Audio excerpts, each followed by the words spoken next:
खबर उत्तर प्रदेश के फर्रुखाबाद से है, जहां यूपी के फर्रुखाबाद में सलमान खुर्शीद की पत्नी लुइस खुर्शीद के समर्थन में कांग्रेस के फायर ब्रांड नेता प्रमोद कृष्णन ने फर्रुखाबाद जनपद में पहुंचकर कांग्रेस प्रत्याशी लुइस खुर्शीद के समर्थन में सदर क्षेत्र के अमेठी जदीद में एक जनसभा को संबोधित किया है।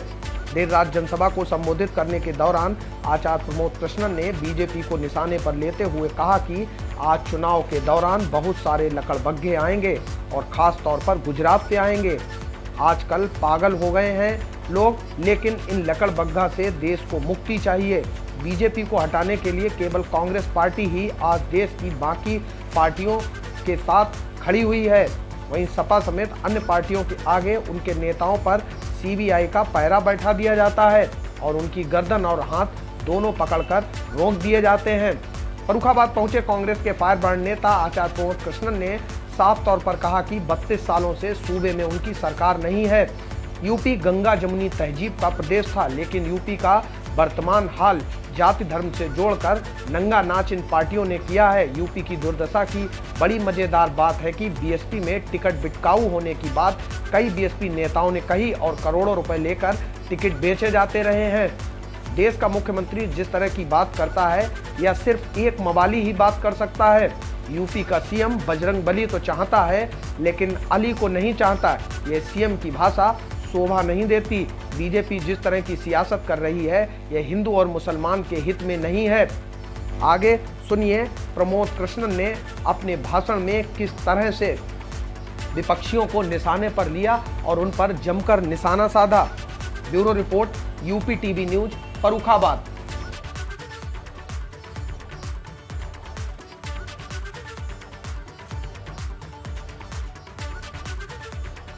कि शबे गम के सीने से खुशी का सूरज निकलने वाला है। सलमान साहब, आपका शुक्रिया कि आपने अपनी तकरीर का वक्त भी मुझे दिया। मैं आपका शुक्रगुजार हूं और मैं कई सौ किलोमीटर का सफर करके यहाँ आया हूँ। क्यों आया हूँ आप जानते हैं।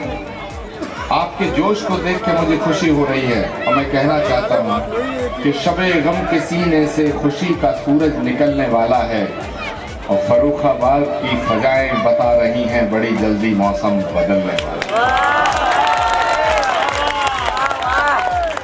मेरे दोस्तों, बुजुर्गों और साथियों, कांग्रेस के सभी साथी, 32 सालों से हम इस सूबे में सरकार में नहीं है। कितने सालों से? 32 साल। 32 साल पहले 1989 में कांग्रेस के आखिरी मुख्यमंत्री पंडित नारायण दत्त तिवारी थे। मैं आज आपसे अपने दिल की बात कर रहा हूं। मेरी बात आपके दिल तक पहुंचे, आपके दिल और दिमाग को छुए, तो अपनी मोहब्बतों से, अपने आशीर्वाद से कांग्रेस पार्टी को नवाज देना। अगर मेरी बात आपके दिल तक ना पहुंचे, आपके दिमाग में ना बैठे, तो फिर आप जिसे चाहे उसे चुन लेना। लेकिन मैं एक दरख्वास्त करके जाना चाहता हूं, एक गुजारिश करके जाना चाहता हूं, एक प्रार्थना, एक विनती करके जाना चाहता हूं। और वो विनती अपने लिए नहीं है। हम पिछले 32 सालों से उत्तर प्रदेश की हुकूमत से बाहर हैं। थोड़ी सी खामोशी इख्तियार करने के लिए, थोड़ी सी खामोशी। 32 सालों से हम उत्तर प्रदेश में हुकूमत से बाहर हैं। इन 32 सालों में आपने 3-4 मर्तबा समाजवादी पार्टी की सरकार को देखा, बहुजन समाज पार्टी की सरकार को देखा, बीजेपी की सरकार को देखा।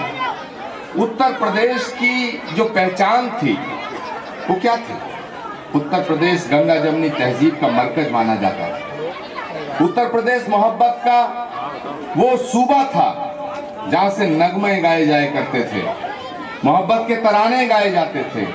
है प्रीत जहां की रीत, सदा मैं गीत वहां के गाता हूं, भारत का रहने वाला हूं, भारत की बात सुनाता हूं, जहां ये नगमे गाए जाते। लेकिन आज इस उत्तर प्रदेश का हाल क्या हो गया? जाति और धर्म का नंगा नाच इन तीनों पार्टियों ने किया। एक पार्टी है जो एक जाति की बात करती है, दूसरी पार्टी है दूसरी जाति की बात करती है, तीसरी पार्टी है जो धर्म की बात करती है। उत्तर प्रदेश की बर्बादी की जिम्मेदार जितनी भारतीय जनता पार्टी है, उससे कम जिम्मेदार समाजवादी पार्टी और बहुजन समाज पार्टी नहीं है। ये बात मैं खुलकर आपके सामने रखना चाहता हूं, खुलकर रखना चाहता हूं कि अगर उत्तर प्रदेश में यही तमाशा आपको देखना है, उत्तर प्रदेश की हुकूमत ने जो किया है वो आपके सामने है, यहां के विधायक ने जो किया है वो आपके सामने है, यहां के सांसद ने जो किया है वो आपके सामने है। मैं आपसे दो बातें करूंगा। एक, 2019 का चुनाव होने जा रहा था और 2019 के लोकसभा के चुनाव में मुझे कांग्रेस पार्टी की तरफ से भारत के गृह मंत्री राजनाथ सिंह जी के खिलाफ चुनाव लड़ने के लिए कहा गया कि आप लखनऊ से जाके पार्लियामेंट का चुनाव लड़ो। मैं रास्ते में था, सलमान खुर्शीद साहब से मेरी फोन पे बात हो रही थी। मैंने सलमान साहब से कहा कि आप चुनाव लड़ रहे हैं? सलमान साहब ने कहा हाँ लड़ना। मैंने कहा फर्रुखाबाद से? सलमान साहब ने कहा। मैंने पता क्या कहा सलमान साहब से कि फर्रुखाबाद की पहचान सलमान खुर्शीद हैं और सलमान खुर्शीद की पहचान फर्रुखाबाद। लेकिन मैंने कहा सलमान भाई, आप फर्रुखाबाद से चुनाव क्यों लड़ना चाहते हैं? 2014 में फर्रुखाबाद ने आपको हरा दिया। मैं ये बात बड़ी जिम्मेदारी से कह रहा हूं। मैं पेशेवर तकरीर करने वाला इंसान नहीं हूं। मैं जो बोलता हूं डंके की चोट पर बोलता हूं। मेरे दोस्तों, हर दौर को आंखों ने तारीख से देखा है, लम्हों ने खता की थी, सदियों ने सजा पाई। गलती जरा सी होती है लेकिन खामियाजा बहुत बड़ा भुगतना पड़ता है, नुकसान बहुत बड़ा होता है। मैं ये बात आपसे इसलिए नहीं कह रहा कि मैं सलमान साहब के लिए आपकी सिंपैथी चाहता हूं, मैं ये बात इसलिए कह रहा हूं कि ये हकीकत है। मैंने सलमान साहब से कहा कि आपको फर्रुखाबाद से चुनाव नहीं लड़ना चाहिए और ईश्वर को साक्षी रख के कह रहा हूं, खुदा को हाजिर नाजिर रख के कह रहा हूं। मैंने कहा कि सलमान साहब आपको फर्रुखाबाद से चुनाव नहीं लड़ना चाहिए। जिस फर्रुखाबाद ने आपकी खिदमत को ताक पे रख करके आपको चुनाव हरा दिया, आप तो फर्रुखाबाद की पहचान है और सलमान खुर्शीद की पहचान फर्रुखाबाद है। मैंने कहा मैं आपको एक प्रस्ताव देता हूं। उत्तर प्रदेश की एक ऐसी सीट है जहां के लोग आपको चुनाव लड़ा करके जिता करके पार्लियामेंट भेजना चाहते हैं। मुझसे कई लोगों ने सिफारिश की है कि आप सलमान खुर्शीद जी को कहिए कि वो फर्रुखाबाद को छोड़ के हमारे यहां से चुनाव लड़ें, आप गारंटी के साथ जीत के संसद में जाएंगे। लेकिन मेरे दोस्तों, सलमान खुर्शीद का जो जवाब था, जानते हैं सलमान भाई ने क्या कहा? क्या आचार्य जी, मैं जानता हूं आप जो कह रहे हैं वो सच है, लेकिन आखिरी सांस तक मैं फर्रुखाबाद नहीं छोड़ूंगा। आखिरी सांस तक मैं फर्रुखाबाद नहीं छोड़ूंगा। और फिर सलमान साहब ने मुस्कुराते हुए एक गीत की दो लाइन मुझे सुनाई फोन पे। उन्होंने कहा कि जीना यहां मरना यहां, इसके सिवा जाना कहां। मेरे दोस्तों, जो हो चुका वो हो चुका, जो हो चुका वो हो चुका, लेकिन जो हो सकता है उसे मत बदलो। अगर आप आज की रात एक अहद लेंगे, एक संकल्प लेंगे, तो लुईस खुर्शीद को जिता करके विधानसभा में भेजेंगे। जो गलती 2014, 2017, 2019 में आपने की है, मैं समझता हूं उसको ठीक करने का एक मौका कुदरत ने आपको दिया है। आने वाली 20 तारीख को अगर आप दाएं बाएं होंगे तो माफ करना, इन्हें एमएलए नहीं बना पाएंगे। अगर इन्हें एमएलए बनाना चाहते हो, फर्रुखाबाद की इन गलियों की दुर्दशा को ठीक करना चाहते हो, इस सूबे की बर्बादी को ठीक करना चाहते हो, इस उत्तर प्रदेश को उत्तम प्रदेश बनाना चाहते हो, तो प्रियंका गांधी की बात पर बटन दबेगा हाथ। मुझे हाथ खड़े करके ये यकीन दिलाओ मेरे दोस्तों। और मैं आपसे कहना चाहता हूं, अगर आप मुझे मोहब्बत करते हैं, मुझे प्यार करते हैं, मेरी इज्जत करते हैं, तो मुझे आपसे दक्षिणा में ना पैसा चाहिए, ना खाना चाहिए, ना फूल चाहिए। मुझे आपकी तालियों की दरकार नहीं है। अगर आप देना चाहते हैं तो मेरी झोली में एक वोट डाल देना, मैं समझूंगा तुमने मेरी इज्जत अफजाई कर दी। मुझे वादा करो, हाथ खड़े करके वादा करो, मेरे साथ साथ एक नाद करो कि भारत माता की, इनकलाब, कांग्रेस पार्टी, लुईस खुर्शीद, सलमान खुर्शीद। दोस्तों, अगर सलमान खुर्शीद जिंदाबाद है, कांग्रेस जिंदाबाद है, हिंदुस्तान जिंदाबाद है, तो आचार्य प्रमोद कृष्णम अपने आप जिंदाबाद है, अपने आप जिंदाबाद है। अब मैं 2-3 सवाल आपके सामने और करके जाना चाहता हूं। बड़ी मजेदार बात है इस उत्तर प्रदेश की दुर्दशा की। अभी एक ऐसी पार्टी है, आप सब जानते हैं। मुझे एक आदमी का फोन आया, सलमान साहब, उन्होंने कहा गुरुजी मुझे आपका आशीर्वाद चाहिए, मुझे बहन जी ने टिकट दे दिया है। मैंने कहा भाई हमारे पास आशीर्वाद के अलावा और कुछ है भी नहीं, हम तो सभी को आशीर्वाद देते हैं, तुझे भी आशीर्वाद दे देंगे। सलमान भाई अगले दिन अखबार में उसका नाम नहीं आया। मैंने फोन किया, मैंने कहा भाई तुम तो कह रहे थे तुम्हारा टिकट हो गया, अखबार में तुम्हारा नाम है नहीं, किसी दूसरे का नाम है। पता उसने क्या किया? उसने क्या कहा? उसने कहा गुरुजी मैंने 2.5 करोड़ दे के टिकट लिया था, कोई 2.25 वाला पहुंच गया, बहन जी ने उसे टिकट दे दिया। मैंने कहा अरे ऐसे थोड़ी टिकट बढ़ते हैं, क्या बात कह रहे हो? कह जी मैंने 2.5 दिया था, 2.25 वाला पहुंचा, बहन जी ने उसे दे दिया, मेरा काट दिया। मैंने कहा ऐसा तो बड़ा गलत है। बोले जी अभी परेशान मत हो, कोई 3 वाला पहुंचेगा तो 2.25 वाले का काट दिया जाएगा। सोचो इस प्रदेश की कितनी बुरी हालत है। ये उत्तर प्रदेश है साहब, ये गंगा जमुनी तहजीब का मरकज है, और यहाँ का मुख्यमंत्री किस तरह की भाषा बोलता है। उत्तर प्रदेश का मुख्यमंत्री, उसकी एक गरिमा होती है, उसकी एक मर्यादा होती है। Chief minister of Uttar Pradesh कहते हैं ठोक देंगे, बुलडोजर चढ़ा देंगे, गर्मी निकाल देंगे। अरे मुख्यमंत्री हो या मवाली, आप बात क्या कर रहे हैं?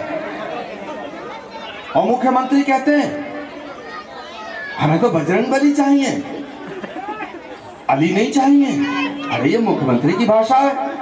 फर्रुखाबाद की इस पवित्र धरती से मैं कहना चाहता हूं, हमें बजरंगबली भी चाहिए, हमें मौला अली भी चाहिए।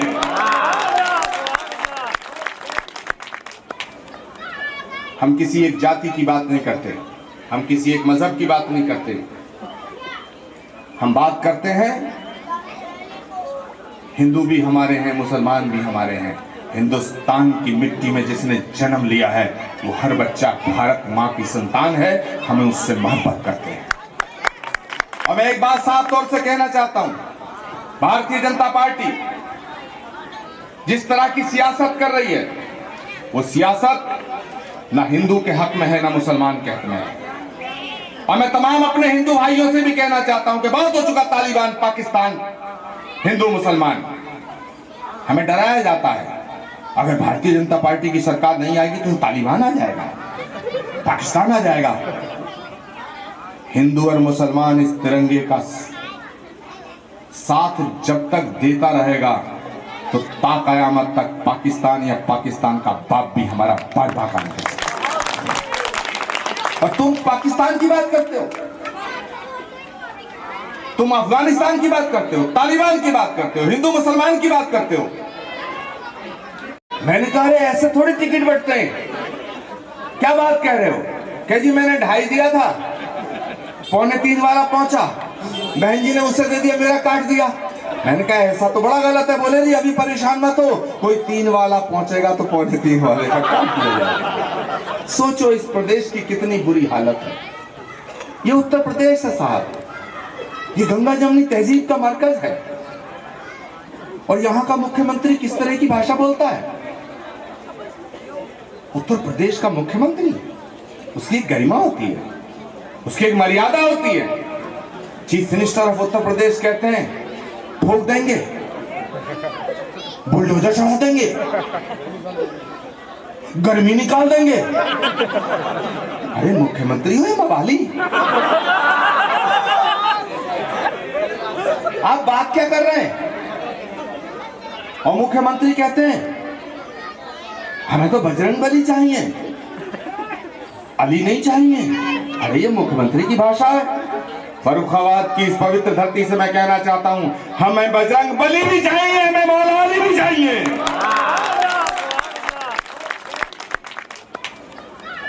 हम किसी एक जाति की बात नहीं करते, हम किसी एक मजहब की बात नहीं करते, हम बात करते हैं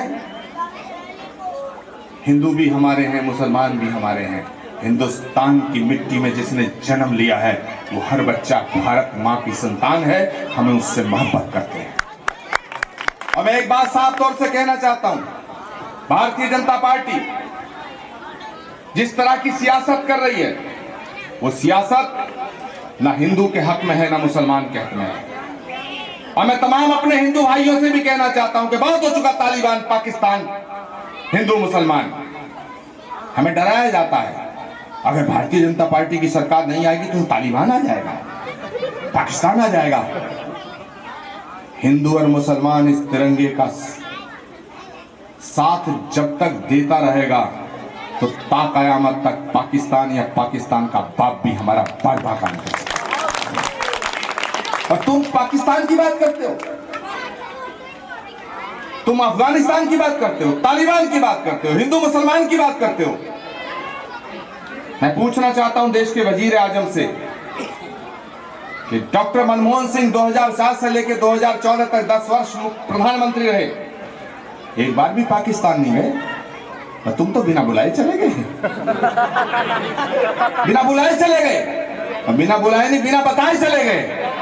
दोस्ती तुम्हारी है, हमारी नहीं। हमारी लीडर थी इंदिरा गांधी जिसने पाकिस्तान के 2 टुकड़े करके आईना दिखा दिया था। तुम देशभक्ति की बात करते हो। तुमने वादा किया था कि हमारी हुकूमत बनने दो, हम पाकिस्तान का इलाज करेंगे, लेकिन तुमने पाकिस्तान का इलाज नहीं किया। तुमने वादा किया था हमारी हुकूमत बनने दो, हम 2 करोड़ रोजगार हर साल देंगे, तुमने झूठ बोला। तुमने वादा किया था हमारी सरकार बनने दो, हम महंगाई को कम करेंगे, तुमने झूठ बोला। तुमने वादा किया था हम काला धन वापस लाएंगे, तुम काला धन वापस नहीं ला पाए। तुमने वादा किया था हम किसानों की परेशानियों को दूर करेंगे। देश की राजधानी की चौखट पे 700 किसानों ने दम तोड़ दिया, तुम एक बयान जारी नहीं कर पाए। हम पूछना चाहते हैं आपसे कि अगर ये काले कानून सही थे तो हटाए क्यों गए, और अगर गलत थे तो लाए क्यों गए? जवाब आपको देना पड़ेगा, आपको जवाब देना पड़ेगा मेरे दोस्त, और इन्हें जवाब देना पड़ेगा। ये आपके यहां जब वोट मांगने आए तो ये सवाल करना, ये सवाल करना,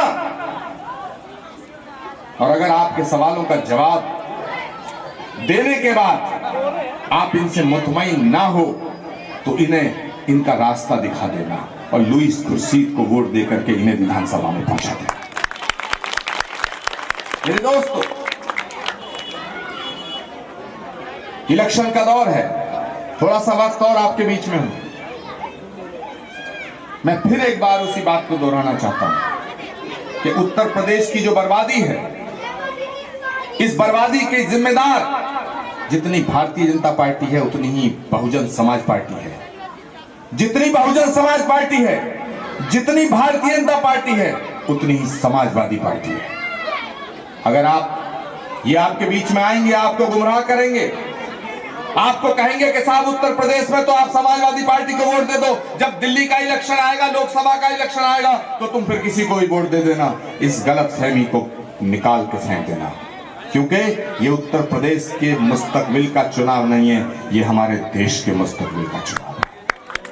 अगर आप चाहते हो कि दिल्ली के तख्त से इस नापाक सरकार को हटाया जाए, अगर आप चाहते हो कि इस देश से भारतीय जनता पार्टी का ये परचम उखाड़ के फेंक दिया जाए, तो तुम्हें 2022 में कांग्रेस का पंजा और उसका बटन दबाना पड़ेगा, उसका बटन दबाना पड़ेगा, वरना सोच लेना हमें इससे कोई फर्क नहीं पड़ता। मेरे दोस्तों, 32 साल से हम बाहर हैं और 2-4 साल रह लेंगे, लेकिन सवाल एक विधायक बनाने का नहीं है, सवाल एक मंत्री बनाने का नहीं है, सवाल सूबे की हुकूमत बनाने का नहीं है, सवाल इन बच्चों के मुस्तकबिल को बनाने का है, इन बच्चों के मुस्तकबिल को बनाने का है। किस तरह की वाहियात बातें इस देश में हो रही हैं। तुमने रेल बेच दी, हवाई जहाज बेच दिए। तुम तो कहते थे देश नहीं बिकने दूंगा। हाँ? हमसे सवाल करते हो, हमसे देशभक्ति की बात करते हो। अरे हिंदुस्तान की गुलामी के खिलाफ जब ऐलान जंग हुआ तो महात्मा गांधी की क़यादत में, सुभाष चंद्र बोस की क़यादत में, मौलाना आजाद की क़यादत में, भगत सिंह की क़यादत में हिंदुस्तान का हर हिंदू और मुसलमान कंधे से कंधा मिला करके, कदम से कदम मिला करके आजादी की जंग लड़ रहा था। और तुम और तुम्हारे बुजुर्ग और तुम्हारे पुरखे अंग्रेजों की दलाली कर रहे थे। तुम हमसे देशभक्ति का सर्टिफिकेट मांगते हो? तुम देशभक्ति का सर्टिफिकेट कांग्रेस से मांगते हो? इंदिरा गांधी की छाती से टपकता हुआ लहू सबूत है इस बात का कि इंदिरा गांधी की छाती में जो गोली लगी, इस देश की एकता के लिए जो शहादत हुई, राजीव गांधी की लाश के टुकड़े गवाह हैं कि हर कांग्रेसी का जब बलिदान होता है तो उसके लहू से हिंदुस्तान जिंदाबाद का नारा निकलता है। एक सवाल है भारतीय जनता पार्टी वालों से, मुल्क की आजादी से लेकर आज तक, पूरब से पश्चिम, उत्तर से दक्षिण तक, कश्मीर से कन्याकुमारी तक, अटक से कटक तक, आज तक भाजपा का कोई नेता शहीद नहीं हुआ। सारे शहीद होने वाले लोग कांग्रेस पार्टी के हैं। बेअंत सिंह की शहादत हुई, राजीव गांधी की शहादत हुई, इंदिरा गांधी की शहादत हुई, हितेश्वर शैकिया आसाम के अंदर उनके पूरे परिवार के परखच्चे उड़े, ये सब कांग्रेस के लोग थे। छत्तीसगढ़ के अंदर झीरम घाटी में रवि शुक्ला बंधु तमाम बीसी शुक्ला और उनकी हत्याएं हुई, ये सब कांग्रेस के लोग थे। ललित माकर की शहादत हुई, ये सब कांग्रेस के लोग थे। एक भी बीजेपी वाला शहीद क्यों नहीं होता? मैंने एक भाजपा वाले से पूछा, एक भारतीय जनता पार्टी के साधु है, उन्होंने मुझसे कहा सारे देश के साधु संत तो बीजेपी की तरफ है, तुम कांग्रेस की तरफ क्या कर रहे हो, तुम भी यहाँ जाओ। मैंने कहा सुनो, मैं झूठ बोलने वालों के साथ खड़ा नहीं हो सकता, मैं नहीं हो सकता। आप क्या समझते हो हमें लालच नहीं दिया गया होगा? बहुत से लोग कहते हैं कांग्रेस के कई नेता पार्टी छोड़ के बीजेपी में चले गए। आचार्य प्रमोद कृष्णम आप भी चले जाओ, संसद में पहुंच जाओगे, मंत्री बन जाओगे और माल पानी भी बहुत मिलेगा। मैंने क्या जवाब दिया पता है? कि बीजेपी बहुत ताकतवर पार्टी है, उसके खजाने में बहुत दौलत है, लेकिन अभी इतनी दौलत नहीं कि जो फकीर का जमीर खरीद सके। फकीर का जमीर खरीद सके बीजेपी की कि खजाने में इतनी दौलत नहीं है मेरे दोस्तों। फिर हमें समझाने की कोशिश होती है, हमें बहकाने की कोशिश होती है और कभी कभी हमें धमकाने की कोशिश होती है। लेकिन आपको हाजिर नाजिर रख के, आपकी मोहब्बतों की ताकत के दम पर मैं कहना चाहता हूं कि हमें समझाने की कोशिश करना, लेकिन हमें धमकाने की कोशिश मत करना। मैं उत्तर प्रदेश की हुकूमत को मैसेज देना चाहता हूं फर्रुखाबाद से कि जज्बे शौक शहादत को क्या कीजिए, आज हमने हथेली पे सर ले लिया।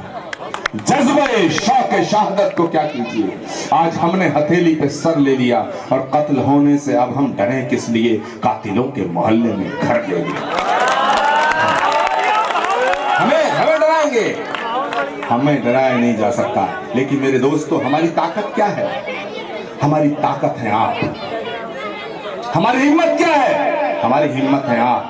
अगर आप चाहेंगे तो ये हिम्मत बरकरार रहेगी, अगर आप चाहेंगे हमारी ताकत बरकरार रहेगी। लेकिन ये ताकत बरकरार रखना, ये हिम्मत बरकरार रखना, ये जुर्रत बरकरार रखना, ये आपका फर्ज है। और आने वाली 20 तारीख को अगर आपने अपना वोट, अपना सपोर्ट, अपनी मोहब्बत, अपना आशीर्वाद लुईस कुर्सी साहिबा को दिया, कांग्रेस को दिया, तो मैं समझूंगा कि मेरा आना सार्थक हुआ, मेरा आना सार्थक। मेरे दोस्तों, मैं आपसे इजाजत चाहता हूं, मुझे लखनऊ भी जाना है।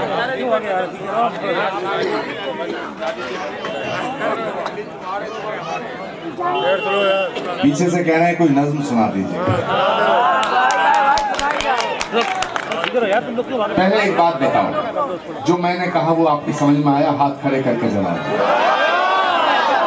ऐसे नहीं, बुझे बुझे नहीं, सच में दिल खोल के हाथ खड़े करके बताओ, मैंने जो कहा वो आपकी समझ में आया? आया? तो फिर बटन कहां दबेगा? कहां दबेगा? कहां दबेगा? विधायक बनाओगे लुईस कुर्सी साहिबा को? संकल्प लेते हो, वचन देते हो, तो जब जीत का जश्न मनेगा, पूरी रात आपके बीच में आकर के हम नज़्म पढ़ेंगे। अच्छा, कितने लोग हैं जो सुनना चाहते हैं?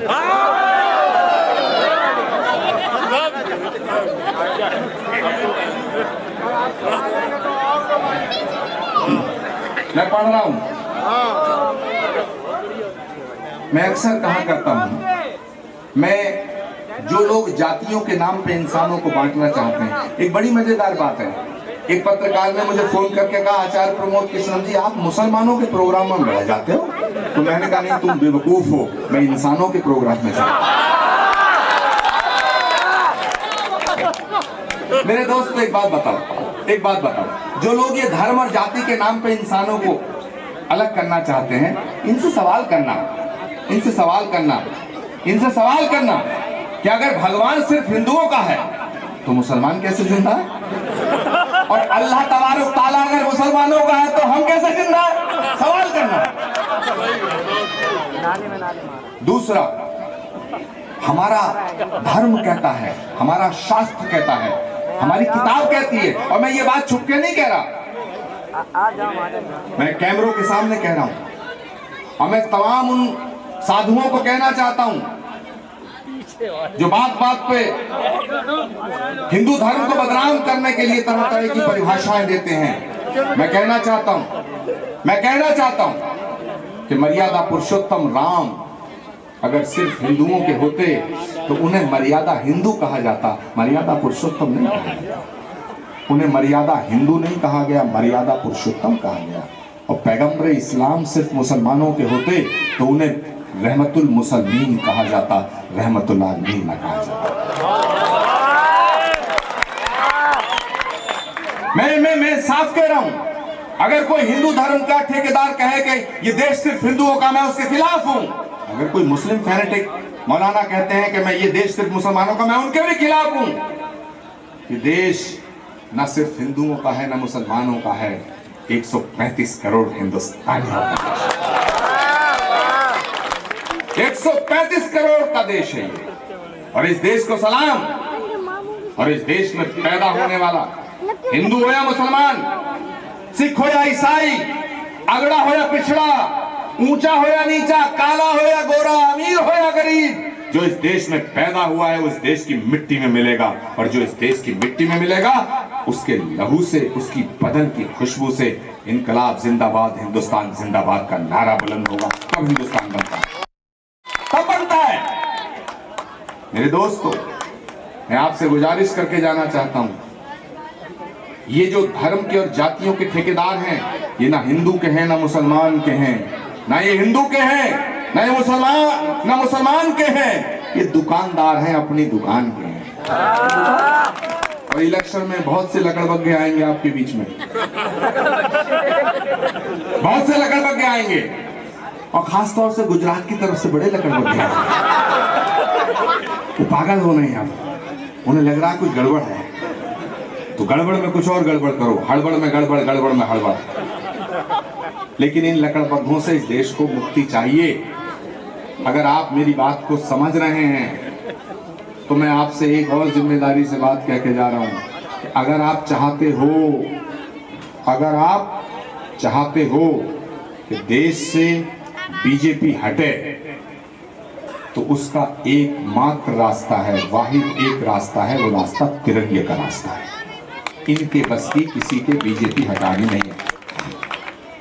सलमान साहब, ये लोग कहते हैं जो रीजनल पार्टी है, समाजवादी पार्टी कहेगी साहब हम बीजेपी को हटाएंगे। अरे तुम क्या हटाओगे यार? एक सीबीआई का दरोगा पहुंच जाएगा तो सारा कुनबा बीजेपी को हटाएंगे, हम हटाएंगे, मोदी को हटाएंगे। अरे तुम क्या हटाओगे यार? उत्तराखंड में तुम नहीं, दिल्ली में तुम नहीं, बिहार में तुम नहीं, पंजाब में तुम नहीं, राजस्थान में तुम नहीं, छत्तीसगढ़ में तुम नहीं, केरल में तुम नहीं, कर्नाटक में तुम नहीं, महाराष्ट्र में तुम नहीं, मध्य प्रदेश में तुम नहीं, गुजरात में तुम नहीं, हरियाणा में तुम नहीं। कैसे हटाओगे बीजेपी को? ये सब तुम्हें गुमराह करने वाली बातें हैं। भाजपा को इस देश से अगर कोई हटा सकता है तो सिर्फ कांग्रेस हटा सकती है, सिर्फ कांग्रेस। और आज हुकूमत की आंखों में आंखें, छत्तीसगढ़ में तुम नहीं, केरल में तुम नहीं, कर्नाटक में तुम नहीं, महाराष्ट्र में तुम नहीं, मध्य प्रदेश में तुम नहीं, गुजरात में तुम नहीं, हरियाणा में तुम नहीं, कैसे हटाओगे बीजेपी को?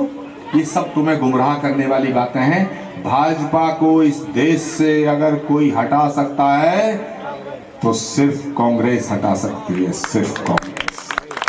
और आज हुकूमत की आंखों में आंखें डालकर अगर कोई बात कर रहा है तो उसका नाम या तो राहुल गांधी है या प्रियंका गांधी है। किसी नेता की हिम्मत नहीं जो अमित शाह से पूछ ले, इनकी किसी की हैसियत नहीं। इनकी सबकी गर्दनें सीबीआई के शिकंजे में फंसी हुई हैं मेरे दोस्तों। अगर आप चाहते हो कि इस शिकंजे को तोड़ा जाए तो मैं हाथ जोड़ के आपसे फिर निवेदन करके जा रहा हूं कि कांग्रेस का रास्ता इख्तियार कर लो। आप आवाज दो, आगाज करो, अंजाम उसके हाथ है। आगाज करो, अंजाम उसके हाथ है। लेकिन इत्मीनान से सोच करके फैसला करो। अगर आपको लगता है कि मैं गलत बोल रहा हूं तो आप किसी भी पार्टी को वोट दे देना, लेकिन अगर आपको लगता है कि मेरी बात ठीक है तो फिर किसी की भी मत सुनना।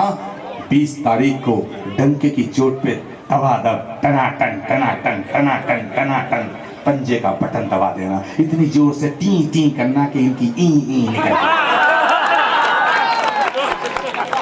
इतनी जोर से टी टी बजे इनकी ई निकल जाए।